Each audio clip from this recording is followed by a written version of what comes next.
Spoken. जो आज का हमारा वीडियो का टॉपिक है वो group 3A and group 4A elements वाले चैप्टर को ही हम आगे कंटिन्यू करेंगे और हमारा आज का टॉपिक है कंपाउंड्स ऑफ बोरॉन के हवाले से।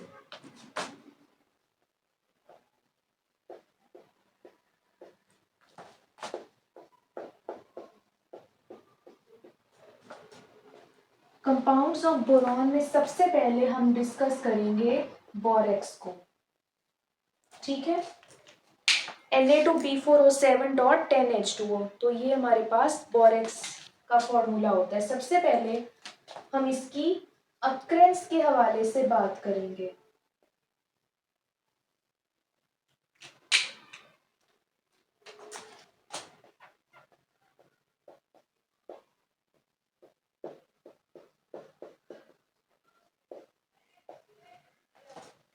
So borax is found in the dried up lakes of Tibet and California as salt deposits। Borax जो है वो ज्यादातर कहाँ पाया जाता है? कैलिफोर्निया और तिब्बत के जो ड्राइड लेक्स हैं उनमें डिपॉजिट्स यानी सॉल्ट की फॉर्म में हमें मौजूद मिलता है। नेक्स्ट हमारे पास अक्रेंस के बाद आ जाती है इसकी मैन्युफैक्चर, कि हम बोरेक्स को ना मैन्युफैक्चर किस तरह कर सकते हैं। तो इसमें सबसे पहले जो हमारे पास आ जाता है ना वो है by reaction of boric acid with soda ऐश।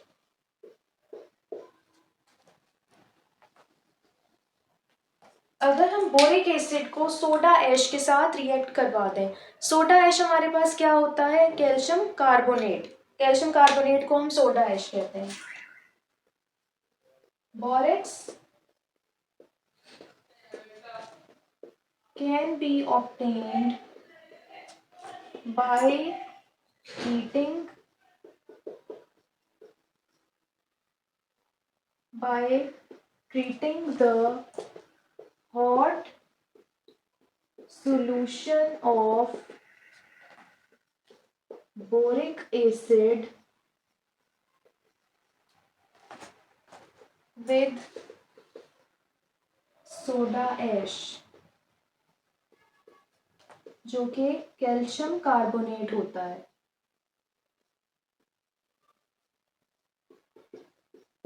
तो अब इसमें हम रिएक्शन देख लेते हैं। बोरिक एसिड है हमारे पास, प्लस हमारे पास है Na2CO3। जब हम इसे आपस में रिएक्ट करवाएंगे तो हमारे पास सबसे पहले प्रोड्यूस होगा बोरेक्स Na2B4O7 प्लस CO2 हमारे पास प्रोड्यूस होगी, साथ हमारे पास वाटर प्रोड्यूस होगा। अब हम इस इक्वेशन को ना बैलेंस कर लेते हैं। सोडियम हमारे पास है 2, उसके बाद हमारे पास जो वाटर है उसमें हाइड्रोजन 6 आ जाएंगे और इधर हमारे पास 4H3BO3 आ जाएगा, ठीक है।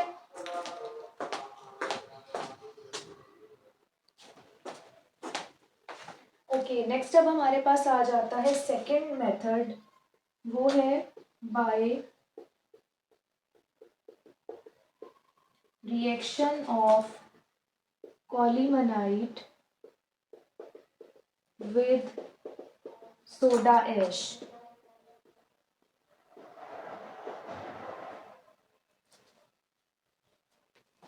कॉलीमनाइट आपने लास्ट वीडियो में जो हमने मिनरल ओर्स डिस्कस किए थे उसमें आपने पढ़ा होगा कॉलीमनाइट क्या होता है।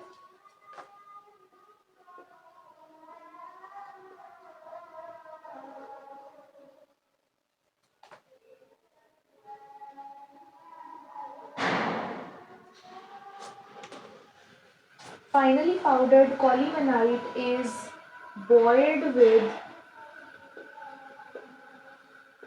Na2CO3 where CaCO3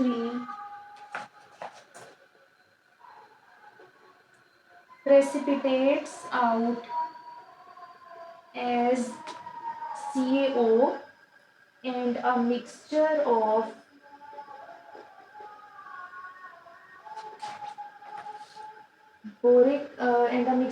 borax and sodium metaborate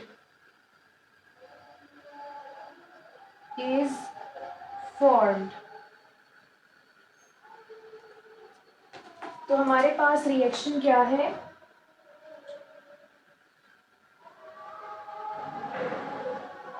Na2CO3 plus कॉलीमनाइट क्या है? Ca2B6O11। तो हमारे पास क्या प्रोडक्ट बनेगा? Na2B4O7, ठीक है। साथ हमारे पास बनेगा NaBO2 और हमारे पास बनेगा 2CaCO3, ठीक है। तो ये हमारे पास क्या है रिएक्शन, कि हमारे पास अगर हम Na2CO3 और कॉलीमनाइट को आपस में रिएक्ट करवाएं तो हमारे पास बोरेक्स, सोडियम मेटाबोरेट और CaCO3 प्रोड्यूस होता है।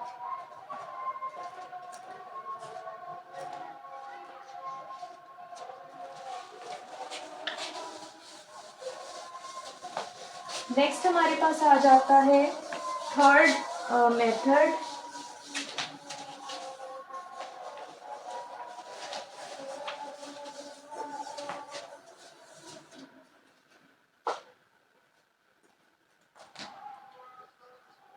वो हमारे पास क्या है? Bye reacting tinkle with water.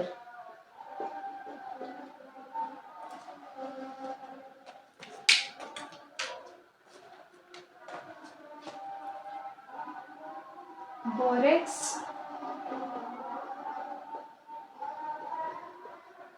can also be obtained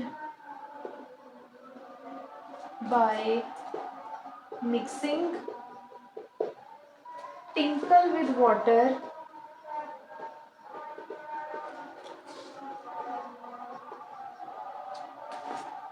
and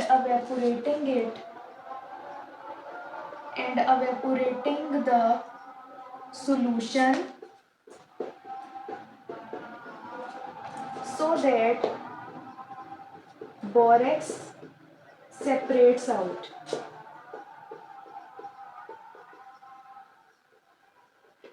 तो हमारे पास जो टिंकल है हम उससे क्या करते हैं? हीट करते हैं, एवेपोरेट यानी करते हैं, तो उसमें से वाटर रिमूव हो जाता है हीट करने पे और हमारे पास पीछे क्या बच जाता है? बोरेक्स बच जाता है,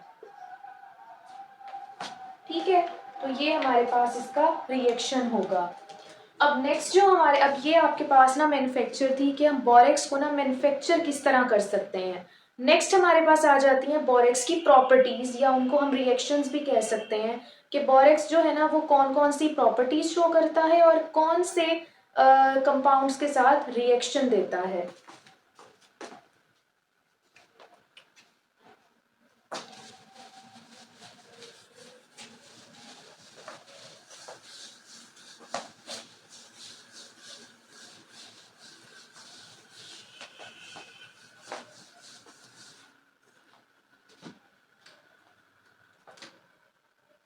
हमारे पास आ जाती हैं प्रॉपर्टीज ऑफ बोरेक्स। तो फर्स्ट हमारे पास इसकी प्रॉपर्टी है structure and effect of temperature.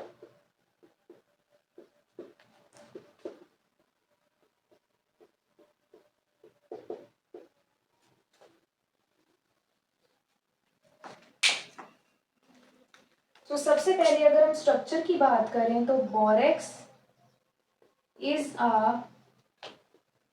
White crystalline solid. Borax हमारे पास क्या होता है? एक वाइट क्रिस्टलाइन सॉलिड होता है। It is sparingly soluble in cold water but more soluble in hot water। जो हमारे पास बोरेक्स होता है ना वो कोल्ड वाटर के अंदर इतना ज्यादा सॉलेबल नहीं होता, यानी बहुत मुश्किल से सॉलेबल होता है, लेकिन अगर हॉट वाटर हो तो बोरेक्स जो है उसमें आराम से सॉलेबल हो जाता है। नेक्स्ट हमारे पास है, अब ये स्ट्रक्चर हो गया, नेक्स्ट हम इफेक्ट ऑफ टेम्परेचर की बात करेंगे। At temperature above 62 degree Celsius, borax crystallizes out as Na2B4O7.5H2O and at temperature below 62 degree Celsius, Na2B4O7.10H2O is formed।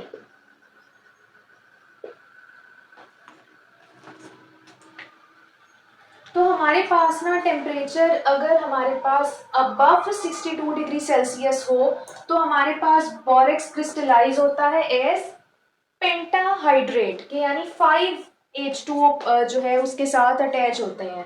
लेकिन अगर टेम्परेचर 62 डिग्री सेल्सियस हो तब अगर हम बोरेक्स की क्रिस्टलाइजेशन करें तो हमारे पास ना डेकाहाइड्रेट बनता है, यानी कि 10 वाटर ऑफ क्रिस्टलाइजेशन प्रोड्यूस होते हैं। ठीक है, तो ये बोरेक्स के ऊपर इफेक्ट ऑफ टेम्परेचर है।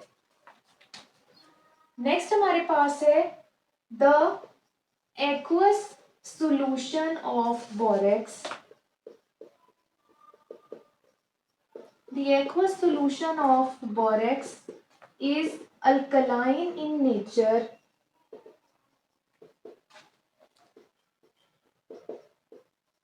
due to hydrolysis। अगर हम बोरेक्स का एक्वस सोल्यूशन बनाएं तो वो क्या होता है, अल्कलाइन नेचर का होता है, क्योंकि बोरेक्स जो है वाटर में जाके आयोनाइज होता है और हाइड्रोलाइसिस देता है। तो हमारे पास जो बोरेक्स के आयंस प्रोड्यूस होते हैं ना उसकी वजह से वो अल्कलाइन सोल्यूशन प्रोड्यूस करता है। नेक्स्ट हमारे पास जो प्रॉपर्टी आ जाती है वो है formation of boric acid.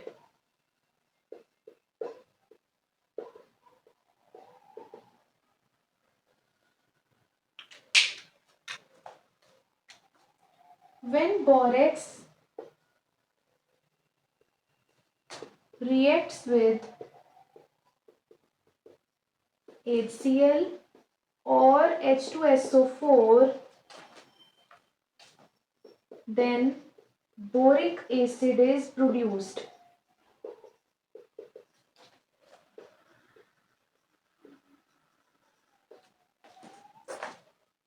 Borax का एक्वस सॉल्यूशन ही इधर आएगा।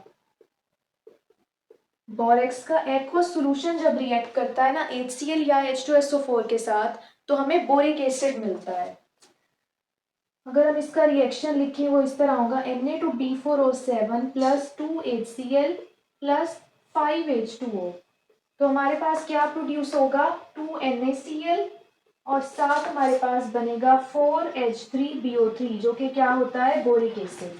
ठीक है, उसी तरह अगर हम H2SO4 के साथ रिएक्शन करें 5H2O तो हमारे पास क्या प्रोड्यूस होगा, Na2SO4 प्लस हमारे पास बोरिक एसिड प्रोड्यूस होगा।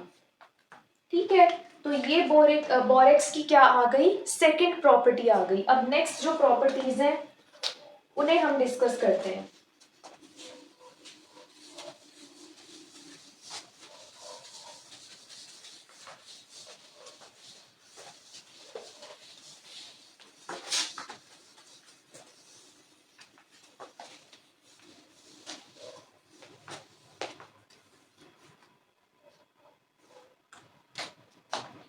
थर्ड हमारे पास प्रॉपर्टी है formation of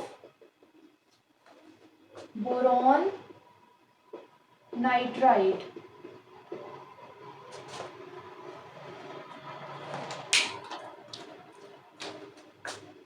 When borax reacts with ammonium chloride,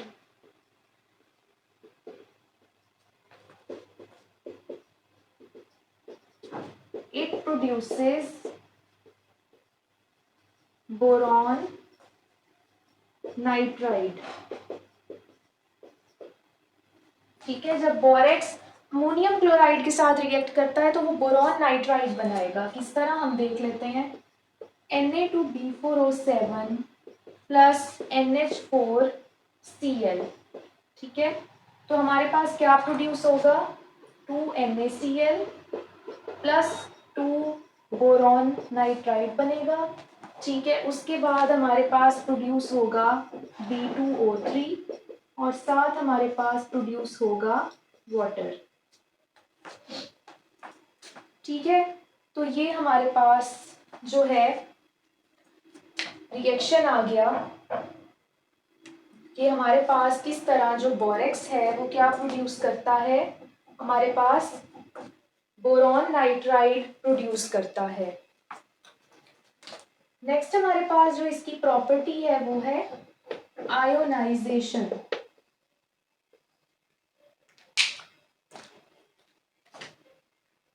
borax ionizes in water and produces a alkaline solution due to the formation of OH negative ions. जो borax होता है ना, जब उसकी water के अंदर आयोनाइजेशन होती है ना तो वो क्या प्रोड्यूस करता है, हाइड्रो ऑक्साइड आयंस प्रोड्यूस करता है, जिसकी वजह से उसका एक्वस सॉल्यूशन क्या होता है, अल्कलाइन होता है। इस तरह हम देख लेते हैं Na2B4O7 जब .10H2O जब ये वाटर में आयोनाइज होगा तो हमारे पास क्या प्रोड्यूस होगा, सोडियम आयन और हमारे पास क्या प्रोड्यूस होगा, बोरेट आयन। ठीक है, इनको हम अभी इग्नोर कर देते हैं क्योंकि वाटर ऑफ क्रिस्टलाइजेशन आयोनाइजेशन में हम नहीं लिखते होते। तो हमारे पास जो बोरेट आयन प्रोड्यूस हुआ है ना B4O7-2, जब वाटर के साथ ये आगे रिएक्ट करेगा तो ये क्या प्रोड्यूस करेगा, ये प्रोड्यूस हमारे पास करेगा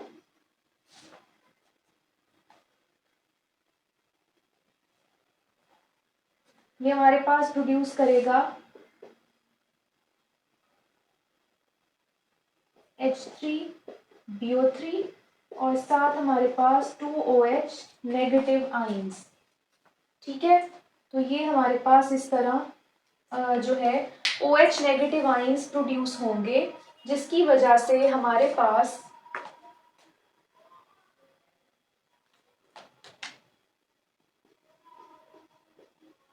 इधर 2B2O3 प्रोड्यूस होगा और साथ हमारे पास प्रोड्यूस हो जाएंगे 2OH नेगेटिव आयंस। ठीक है, तो ये हमारे पास जो है आयोनाइजेशन का क्या है, हमारे पास आयोनाइजेशन जब होती है तो OH नेगेटिव आयंस प्रोड्यूस होते हैं, जिसकी वजह से हमारा जो बोरेक्स है वो क्या है, अल्कलाइन सॉल्यूशन देता है जब भी उसको वाटर में हम क्या करते हैं, डिसॉल्व करते हैं। लास्ट जो हमारे पास इसकी प्रॉपर्टी है ना वो जो है वो काफी ज्यादा इंपॉर्टेंट प्रॉपर्टी है जो कि हम यहाँ डिस्कस करने जा रहे हैं।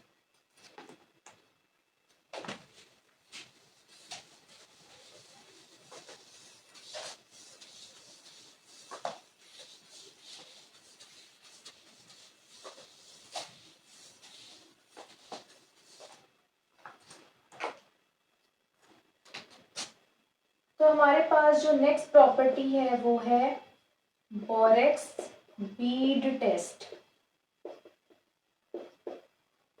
ठीक है, बोरेक्स की एक प्रॉपर्टी है बोरेक्स बीड टेस्ट। ये टेस्ट किस लिए यूज होता है? जब भी हमने मेटेलिक बोरेट्स की आइडेंटिफिकेशन करनी होती है ना, मेटेलिक बोरेट्स होते हैं यानी कि कोई भी मेटल अगर बोरेट आयन के साथ रिएक्ट करे तो जो कंपाउंड प्रोड्यूस होता है ना उसे मेटेलिक बोरेट कहते हैं। तो अगर हमने उनकी आइडेंटिफिकेशन करनी है ना किसी भी सैंपल के अंदर, हमें सैंपल एक दिया हुआ है, हमें कहा जाता है कि आप इसमें ना मेटेलिक बोरेट एक प्रेजेंट है, तो आपने उसको आइडेंटिफाई करना है कि ये कौन सा मेटेलिक बोरेट है। तो हम क्या यूज करते हैं? बोरेक्स बीड टेस्ट को यूज करते हैं। तो इसके अंदर हम क्या करते हैं? सबसे पहले make a loop of platinum wire, platinum wire का ना लूप बनाते हैं, यानी कि एक वायर लेके ना उसके ऊपर हम ना एक छोटा सा ऐसे सर्कल बना देते हैं, ठीक है, वो उसका क्या बन जाता है? लूप। इस तरह वायर है ना हमारे पास, तो ये एक लूप बन गया वायर के अंदर ही, ठीक है। तो ये इस तरह का लूप हो जाता है। Heat the platinum loop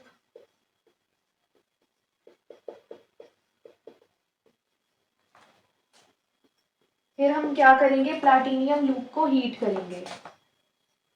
first the loop swells up,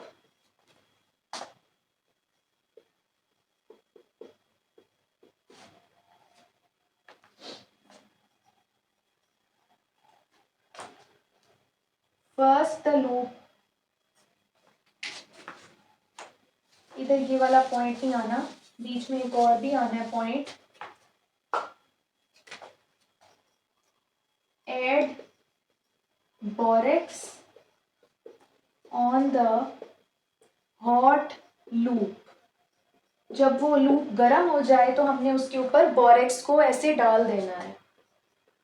first the loop melts swells up, जब बोरेक्स डालेंगे ना तो लूप सबसे पहले ना स्वेल का मतलब होता है कि ऐसे जैसे उसके ऊपर जो है फूलना शुरू हो जाती है ना चीज, उसे कहते हैं स्वेल हो जाना। The loop swells up and then melts. तो क्या होगा? अब जो लूप है बोरेक्स के साथ ही, तो बोरेक्स जो है वो लूप के ऊपर स्वेल करेगा पहले और फिर मेल्ट होना स्टार्ट हो जाएगा। Then the beads are beads of borax, beads of glassy borax are formed on the loop।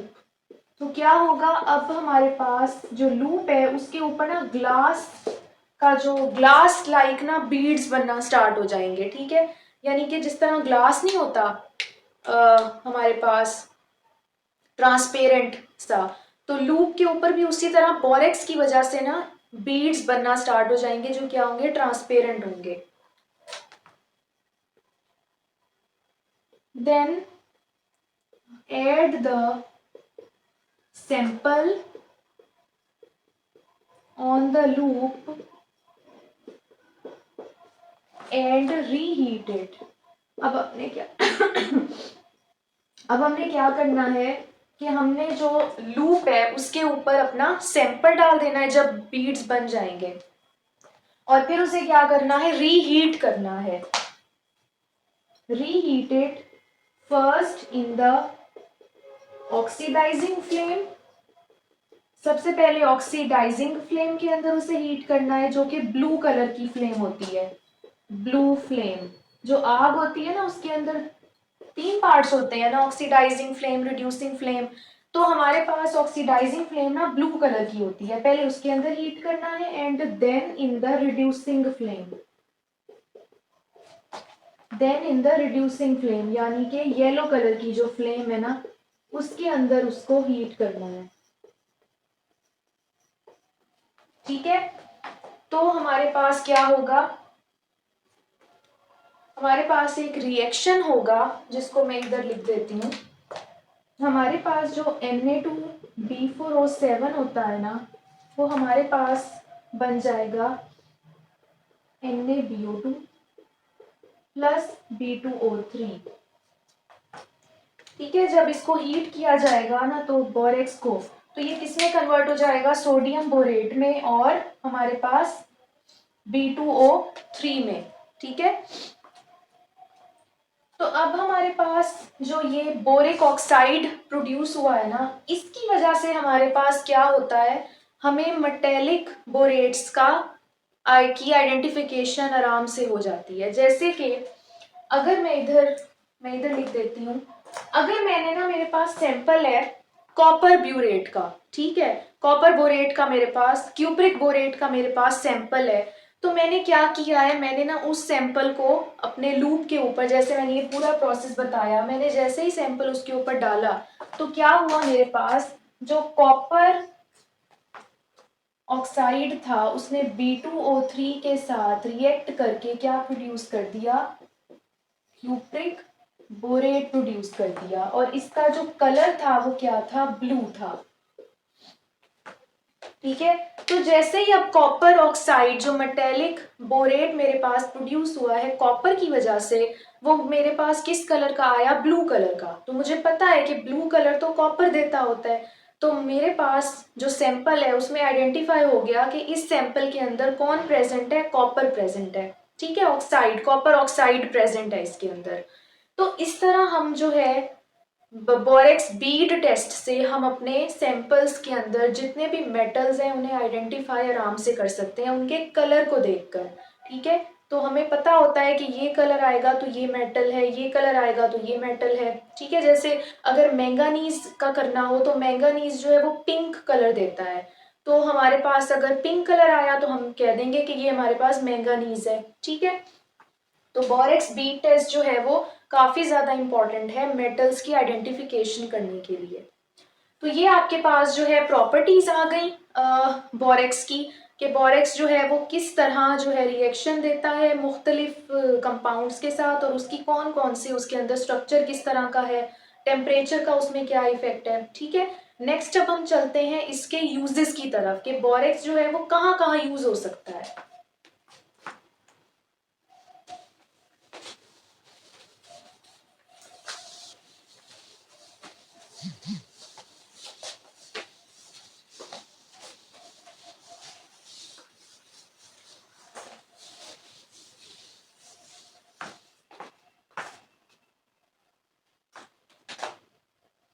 अब हमारे पास आ जाते हैं यूजेस।